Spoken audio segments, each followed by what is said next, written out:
Bonsoir à tous, c'est Jérôme et aujourd'hui je suis avec Terence. Bonsoir. Et une émission un peu spéciale où on va parler du film Star Wars Solo. On va vous donner notre impression sur ce film qui a été très très critiqué dans les médias. Regardez, Il se fait défoncer le film. notamment, les articles sont vraiment assez durs. D'ailleurs, j'ai bien failli ne pas aller voir le film à cause de ce genre d'articles. Ouais. Et je peux dire Ouais, ce bah, soir que je regrette pas d'y être allé. La preuve qu'il faut faire son avis par soi-même, quoi. Faut voir les choses hein, pour.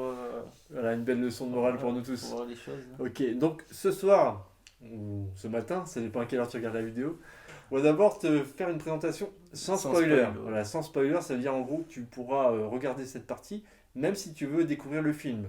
On va pas te dire que Han Solo va tuer Chewbacca, Ouais. par exemple. Simplement, je rappelle que Star Wars Solo, c'est un spin-off réalisé par Ron Howard. Ron Howard, c'est la première fois qu'il se met à Star Wars depuis que Star Wars a été racheté par Disney. Un spin-off, c'est un épisode dérivé de la saga Star Wars, tout simplement. Dans le cinéma et dans les séries en général, ça se fait de plus en plus. Dans les séries. C'est pour alimenter un petit peu donc, un univers. Et là, en l'occurrence, avec Star Wars, ça marche très bien. Han Solo, c'est un personnage qui a existé dans la première trilogie. C'est un personnage emblématique de Star Wars. Voilà, donc Han Solo, il apparaît dans l'épisode 4, 5, 6, 7. Et malheureusement, il meurt dans le 7. Hein. Ah, c'est spoil ça peut-être. C'est spoil, mais l'épisode 7, donc c'est pas grave. J'imagine que vous avez vu l'épisode 7. C'est ça. Hein, au pire, tu mettras un commentaire pour m'insulter sur la vidéo. Ici, Han Solo est très jeune, on va pas se leurrer, c'est pas Harrison Ford. Hein. Il est interprété par Alden Ehrenreich. Hein. C'est un nom que je ne connaissais pas personnellement au cinéma.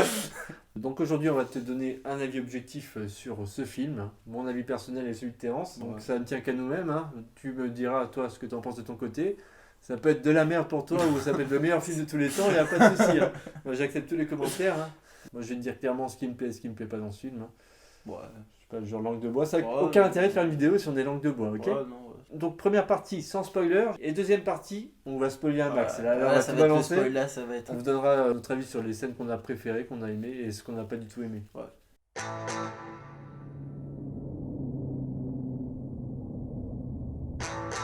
Mon avis général sur le film il se regarde très bien même, il se regarde très bien, hein. Ça passe, enfin, le temps il passe hyper vite, hein. Le film il dure 2 heures et le temps on le voit pas passer hein, pratiquement. Ouais, donc c'est une histoire qui pour moi qui a été assez rythmée depuis le début. Ce film il dure environ 2h20 Ouais. et sincèrement pour moi l'histoire elle est cohérente, il y a des choses à voir, il y a de l'action, il y a pas de sexe. Ouais, il y a pas de sexe. Donc il y a un bon rôle féminin, Han Solo qui joue qui est à sa place je pense. Ouais, c'est très correct. Après, ouais, quand je dis il se regarde, c'est dans le sens où il y a des films qui durent 2 heures et en fait, les 2 heures, on les sent, c'est vraiment lourd. Tandis que celui-là, en fait, ça passe vraiment, on dirait qu'on regarde un film de 1h30 et ça passe tout seul, quoi. Ouais, c'est vrai que c'est pas mal. Donc ouais, les scènes sont assez dynamiques. Il n'y a pas trop de moments vides comme moi j'ai pu constater des fois dans l'épisode 8 où des fois il y avait des moments où ça redescendait beaucoup, où ça remontait. Ouais, l'ambiance elle est constante. Pour moi, l'acteur qui incarne Han Solo est à la hauteur de son rôle malgré les difficultés qu'on a pu entendre d'avant, qu'il a eu un coach. D'ailleurs, il a eu un coach lors du tournage pour l'aider un petit peu à assumer ce rôle de Han Solo, de Harrison Ford. Rôle difficile quand même. Rôle difficile. Et c'était pas mal le coach. Il fallait un vrai coach. Un vrai coach. Un mec qui a du charisme, du passé. Donc voilà, donc cet acteur-là, pour moi, il a rempli sa mission. Tu n'es pas d'accord, tu peux en parler dans les commentaires. Moi, en ce qui me concerne, il a fait la maille. Et sincèrement, j'ai même pas pensé spécifiquement à Han Solo quand j'ai regardé Harrison Ford. Non, ouais, c'est vrai qu'on pense pas à lui. Hein. Voilà, il y a des mimiques qui sont quelque part, pour moi, qui m'ont fait penser à Harrison Ford, mais pour moi, c'est le personnage de Han Solo c'est ça. de A à Z. Et pas Yann Solo, n'est-ce pas? Yann Solo. Ça, on en parlera plus tard. Ça sera dans la partie spoiler. Voilà, donc concernant les personnages, à part Han Solo, on a Kira. Tu peux parler de Kira peut-être? Donc Kira, c'est interprété par Emilia Clarke. C'est celle qui fait Daenerys dans Game of Thrones. Donc, on va dire une actrice connue, très connue, et qui, je l'ai trouvée très bien moi dans le rôle. Hein. Je l'ai trouvée vachement bien. 31 ans. 31 ans, ça se voit pas. Non, jolie femme. Elle a un rôle particulier dans le film, vous allez voir, c'est la petite amie de Han Solo, de toute façon, sans spoiler, c'est évident. C'est ce que je voulais pas dire en fait. Mais c'est pas grave. Ça pour moi c'est pas un spoil. Si t'es pas d'accord, tu mets un pouce vers le bas. Non, simplement pour moi elle est à sa place. Elle est discrète, mais c'est le rôle qu'on lui donne, donc moi je trouve qu'elle joue bien, c'est cohérent. Ouais. Voilà. Après, personnellement, pour moi, le rôle qui a vraiment éclaté l'écran, c'est le rôle de Beckett. Beckett. Beckett. Alors Beckett, voilà, c'est un autre personnage que vous allez voir dès le départ, hein, d'ailleurs. Ouais. Après, c'est un grand du cinéma, c'est Woody Harrelson, vous connaissez peut-être. Ouais, il a fait pas mal de films. Voilà, il a fait par exemple Hunger Games, Zombieland. Bienvenue à Zombieland. Bienvenue à Zombieland. Et du coup, cet acteur-là, donc il a, par son charisme et son expression, il a montré les choses à l'écran. Et moi, je pense qu'il a vraiment sa place. Honnêtement, pour moi, c'était celui qui a crevé l'écran, il n'y a pas à dire. Ouais. C'est celui qui a attiré le plus, quoi. Ouais. C'est vraiment. Ça reste son avis. Ouais, c'est mon avis. Hein, pour pour moi, il a du charisme. vraiment... c'est un vieux soldat, comme on dit. C'est ça, c'est quelqu'un c'est quelqu'un qui a une personnalité. Vous allez voir, vous allez peut-être accrocher ou pas. Dans tous les cas, pour moi, il a sa place. Et encore plus pour Terrence. Ouais, pour moi, ouais. Terrence, il le kiffe. Il a acheté le poster. Ok, et on va terminer par Danny Glover. Donald,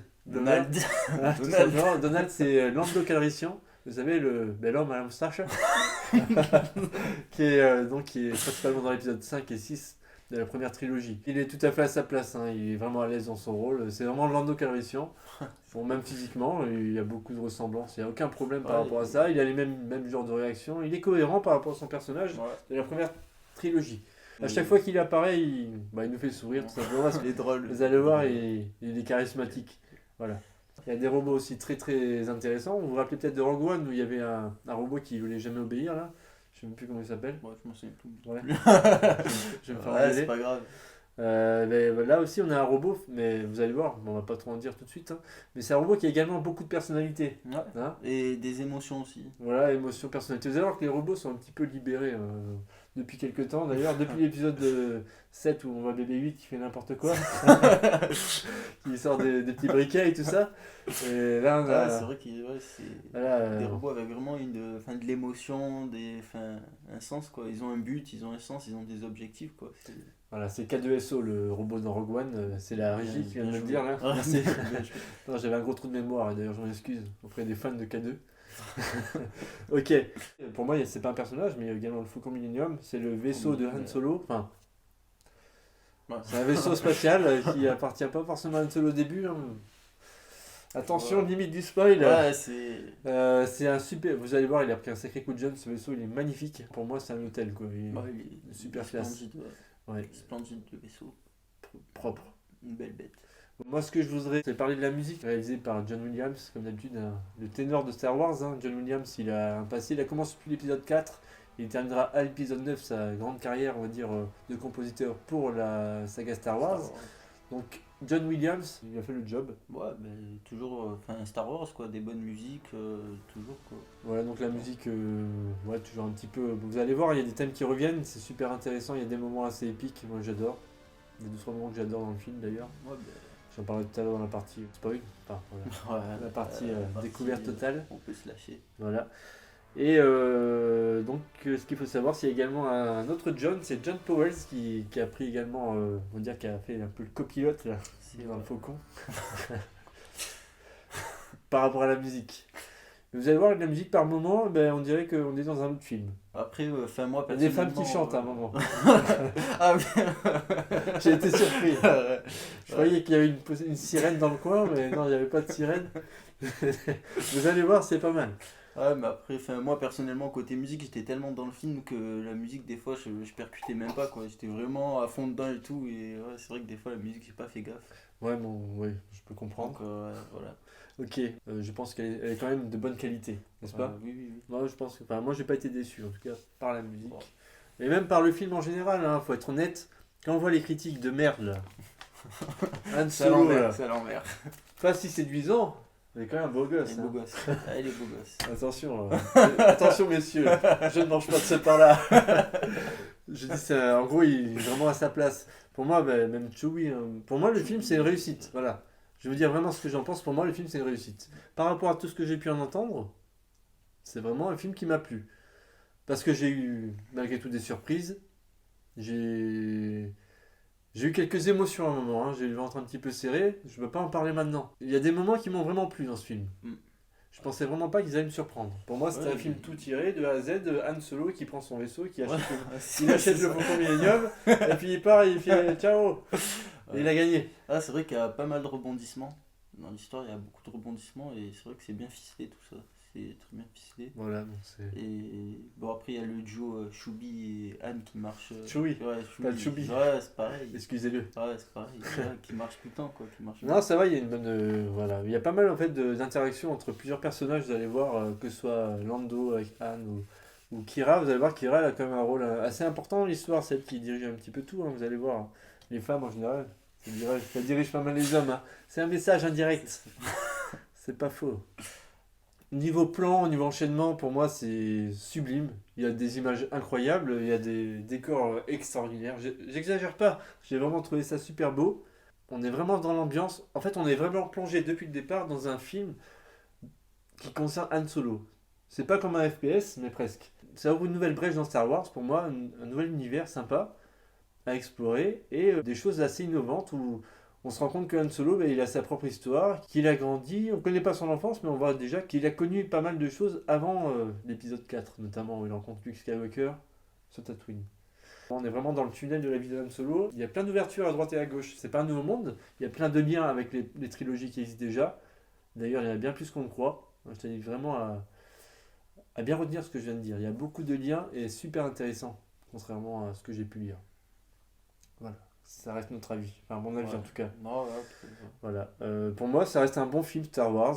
Différent des autres. Hein. Je ne le compare pas à Rogue One. C'est pas pareil. Rogue One, c'est une aventure, on va dire, collective. Il y a beaucoup plus de monde, entre guillemets.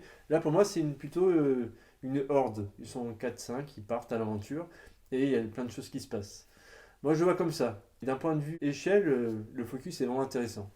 Tu me diras ce que tu en penses, toi d'ailleurs, dans les commentaires. Voilà, et donc pas mal d'allusions, forcément, comme tu peux t'en douter. Han Solo, c'est pas n'importe qui, on sait qu'il a un passé, mais on n'a jamais vu comment ça s'est vraiment passé, justement.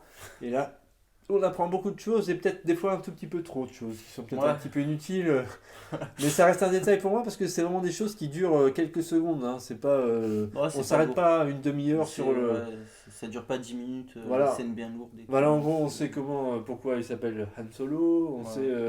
comment il a rencontré Chewie, ça peut être intéressant, mais c'est assez furtif. Hein. Bon, il y a 2-3 trucs tirés par les cheveux, hein, vous allez voir. Moi, il y a des trucs qui m'ont un petit peu dérangé, mais et encore, c'est qu'au départ. Mais sincèrement, étant donné la critique, je m'attendais peut-être à un moment où je m'attendais à ce que le film à un moment baisse en intensité, et finalement, je me suis dit, oh putain, ça se passe bien jusqu'à maintenant, c'est super, je vais sûrement être déçu par ce qui se passe après. Et ben finalement, non, c'était pas le cas. Et je peux t'assurer que pour moi, le film, il est comme ça, et puis il monte.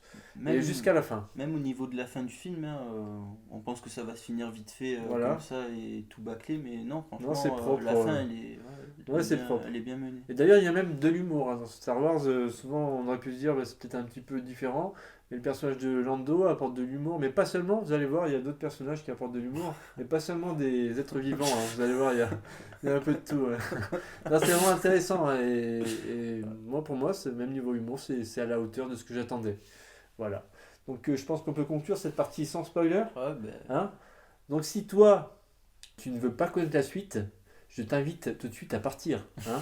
Sinon tu vas m'en vouloir beaucoup après dans les commentaires. Tu vas m'insulter et tout ça. C'est pas la peine. Hein. Voilà, donc si tu restes, faudra assumer derrière. Hein. C'est ça, okay. On va tout spoiler après. Ok. On va tout spoiler à partir de maintenant.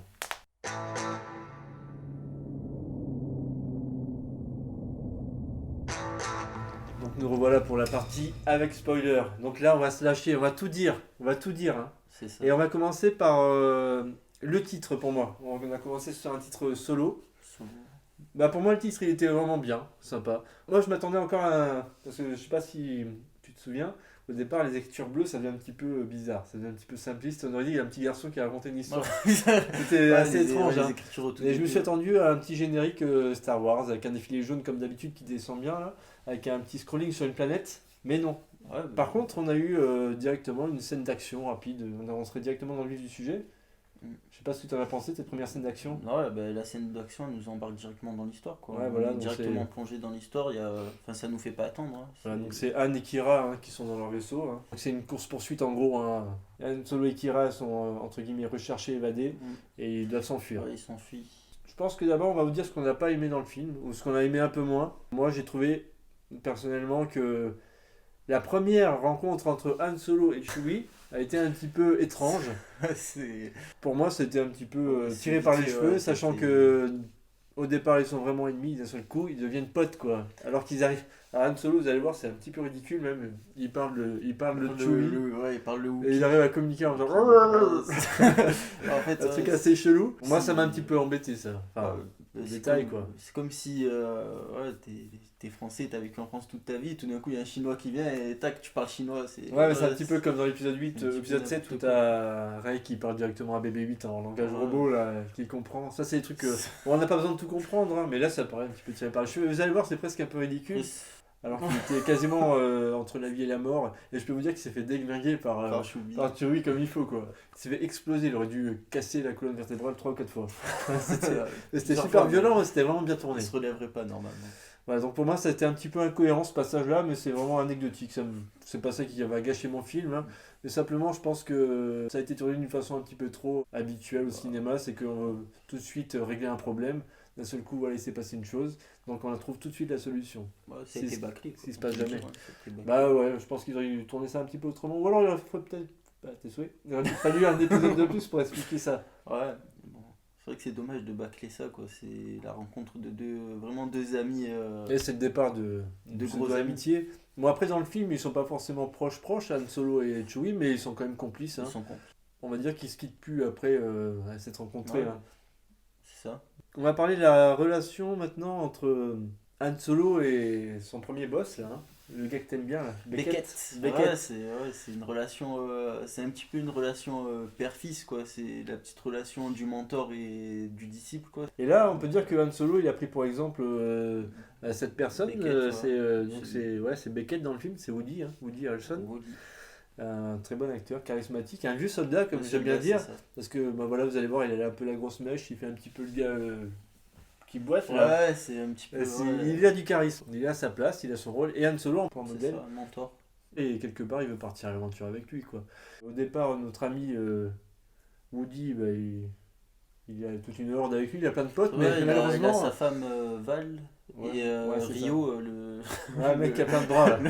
D'ailleurs, il y a une créature un peu hybride, il y a une voix vraiment de dessin animé, vous allez voir. Bon, moi ça m'a un petit peu dérangé ce côté voix un petit peu trop tiré par les cheveux Shrek, quoi. C'est vraiment trop dessin animé pour moi cette voix. C'est dommage, mais c'est un détail. Peut-être que la voix en VO est différente. Je suis plutôt du genre à accepter le travail du réalisateur, donc je vais pas dire j'aurais fait ça, j'aurais fait ça.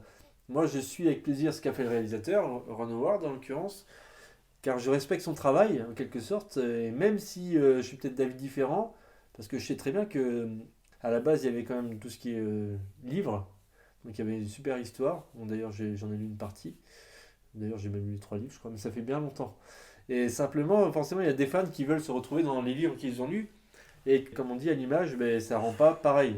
L'avantage d'un livre, c'est qu'on peut être créatif, en quelque sorte, imaginer les lieux, les personnages, qu'un film, on nous les impose.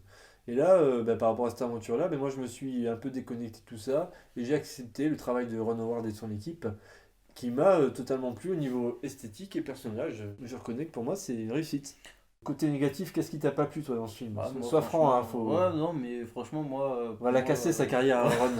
D'ailleurs, si tu nous regardes, Ron, abonne-toi. Pour moi, dans le film, il y a tout qui... Moi, tout m'a plu, quoi. Ouais, mais un petit truc qui t'a plu un peu moins. Ouais, la rencontre avec Chewie, c'est vrai, quoi. Ouais, pour le moi, fait qu'il parle direct le Wookiee, c'était moi, c'est cette rencontre, inattendu. voilà. Pour moi, c'est ça le point faible du film, c'est la rencontre avec Chewie. C'est la première chose qui m'a déçu. Voilà, mais c'est vraiment pas grave pour la suite. C'est léger. Voilà, c'est un détail. Moi, j'ai entendu beaucoup dire que Kira était pas à sa place, mais pour moi, elle a vraiment joué son rôle. C'est une petite diva, la jolie femme qui est la copine d'Han Solo. Et d'ailleurs, je réponds à toute la critique. Pour moi, elle est infondée sur cette personne, sur cette actrice. Après, c'est juste, je pense que c'est l'habitude de la voir dans Game of Thrones, des trucs comme ça, et de vouloir la casser juste pour casser. C'est ça, c'est comme toujours faire des stéréotypes et dire que voilà, donc elle est bien dans ce rôle-là, donc il faut qu'elle fasse exactement la même chose dans un autre film et qu'il n'ait pas du tout le même rôle. Donc voilà, moi je trouve que. C'est vrai que j'ai pas beaucoup de choses négatives à dire. On a vu le film qu'une seule fois, hein, donc là aujourd'hui c'est le jour de la sortie. Je comptais pas aller le voir, en tout cas pas tout de suite, c'est vrai. Regardez la campagne qui a été faite sur ce film. Moi, tout ce que je lis, que ce soit sur YouTube ou ailleurs, c'est que c'est une déception. C'est marqué noir sur blanc. Ça le dissuade d'aller voir ce spectacle, entre guillemets. Ils ont peur d'aller s'ennuyer. Ils préfèrent peut-être, je sais pas, regarder Koh-Lanta. C'est très bien d'ailleurs, Koh-Lanta. Après, c'est de la critique facile, c'est critiquer pour critiquer, quoi. Au bout d'un moment, c'est juste de l'acharnement, quoi. C'est même plus objectif, c'est... Ouais. Donc pour moi, ce que j'ai aimé dans ce film, c'est l'humour des droïdes, l'humour des personnages comme... même Han Solo, il a un petit côté humoristique, comme on le connaît très bien. Ouais. Il est un petit peu différent, il veut faire un petit peu le grand garçon là. Alors, des fois, il se casse un peu la gueule. Et c'est bien, c'est sympa, ça fait vraiment Surtout réaliste. quand il perd la partie sur le faucon, là, contre Ouais. Londo. Ouais, quand, Qui- voilà. Bah, comme on le sait tous, hein, c'est que le Faucon Millenium a été parié. Hein. Là, ils ont joué le Faucon Millenium à un jeu de hasard, hein, pour ceux qui connaissent un petit peu, pour les puristes, comme je dis souvent. Moi, j'ai trouvé vraiment, par rapport à ce que j'imaginais, c'était vraiment ça. Je sais pas si vous avez déjà joué à des jeux vidéo Star Wars, KOTOR, tout ça, où on retrouve un petit peu les bars mal fréquentés, un peu comme sur Monster City, mais encore plus intimiste, sympa, avec toute la pègre et tout. Là, Ah, sympa. c'est ça, c'est tous les gros pirates, quoi. Ouais, Les gros ouais. pirates de Ah, Star c'est Wars. super sympa. Même les petites créatures, elles sont drôles, certaines. Vous allez voir, il y a pas mal de contrastes dans ce film, sympa. Il y a eu une bataille spatiale face à notamment au croiseur impérial. Je sais pas si tu te rappelles cette scène. Moi, je m'en Dans le rappelle. brouillard, mais pour Dans moi, le brouillard, ouais, c'est une des scènes qui m'a touché. Hein. Que ce soit par la musique ou l'action, j'ai vraiment trouvé ça super bien tourné. C'est une des meilleures scènes d'action de Star Wars pour moi, en tout cas avec le Faucon Millenium. Ouais, la scène aussi où il y a l'espèce de trou noir, là, et ils réussissent à s'échapper de Ouais, l'endroit une et grosse tout, créature, c'est vraiment, ouais, une grosse c'est- créature vraiment sympa. Il faut aller rechercher ça. Ça me fait penser un petit peu à l'épisode 5, là, quand ils sont sur la petite planète, quand ils sont dans la gorge de la bestiole. Là. Pour revenir au Faucon Millenium, il est vraiment magnifique, Ouais, hein, il est vraiment bien réalisé. Vous allez voir les couleurs à l'intérieur, mais on dirait un petit hôtel classe, quoi. Classe. Et puis il y a du monde à l'intérieur, c'est vivant, quoi. Il y a de la vie. ça bouge. D'abord, il y a la partie aussi d'échecs, là, Chewie qui pète un plomb. Ah, c'est vraiment sympa. C'est vraiment des moments qui m'ont plu pour ce film et qui rentreront quand même dans les images clés de Star Wars. En tout cas, quand je regarderai l'épisode 4, la prochaine fois, je penserai à cette histoire. Je pensais que ce film allait apporter très peu à la saga, mais sincèrement, mais là devant toi, je te dis le contraire. Et notamment par la fin. On va vous parler de la fin maintenant. Ouais. Moi, je ne pensais vraiment pas voir ce personnage qui est Dark Maul. Ouais, c'est vrai qu'il est apparu comme ça à l'écran. Pour moi, l'apparition de Dark Maul, c'est énorme, quoi. Le vieux Sith qui renaît de ses cendres, entre guillemets, on sait qu'il est apparu dans Clone Wars. Maintenant, il a un rôle, on va dire, pour l'avenir encore peut-être dans une suite de Solo. Hein. dans Je sais Solo, pas ouais. ce qu'ils ont prévu, mais moi, je pense que ça vaudrait le coup. Vu comment ça s'est fini, je pense qu'il y aura une suite, quoi. Voilà. Parce que c'est. Bon, Il y a beaucoup après, d'ouverture. on peut le dire, hein, c'est la partie spoiler, c'est Ouais, on est dedans. Kira, On n'ose pas. la femme de La meuf, de Han, ouais, la meuf de Han, quoi, qui trahit un petit peu Han et puis elle s'en sort très bien toute seule, quoi. Voilà, elle a d'autres projets, on va dire. Elle n'a pas envie d'aller faire une petite lune de miel sur le Faucon Millenium.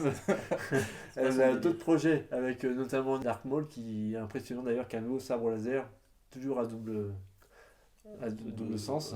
Donc cette fin, pour moi, elle est un peu comme un bouquet final dans un feu d'artifice. Pour moi, cette fin m'a vraiment plu. Le film s'arrête pas là. Elle continue sur une nouvelle scène où on voit Han Solo qui, mais pour moi, ressemble de plus en plus à Harrison Ford. Hein. Je sais pas, dans l'expression, le personnage, j'ai trouvé... Il y a des moments où je voyais vraiment les deux, quoi. Et quand tu le vois arriver à la fin, là, devant Lando, pour moi, j'ai vraiment l'impression que c'était le Han Solo de l'épisode 4, qui était vraiment serein et il tout. arrive arrogant. Voilà, vraiment à sa place, quoi, avec un Chewie aussi qui joue bien la complicité. Et bon, on va pas tout vous raconter, mais bon, je pense qu'on a dit pas mal déjà. Ouais, pas mal. Après, on n'a pas dit aussi la fin, là, avec Anne et Beckett. Une petite phrase que Beckett lâche avant sa mort et tout, je trouve ça cool. C'est Ouais, vraiment cool. Parce que, Ouais, du fait qu'il aurait fait pareil, c'est ouais, ça? il encourage vraiment Han Solo. Il lui dit, ouais, ben t'as fait le bon choix et tout. T'as bien compris la leçon. Voilà, quelque part, il l'a formé de A à Z et la seule façon d'évoluer pour Han Solo, c'était d'en venir à éliminer Beckett pour prendre sa place quelque part. En Ouais, tout cas, c'est par rapport à un petit peu l'expérience. ça.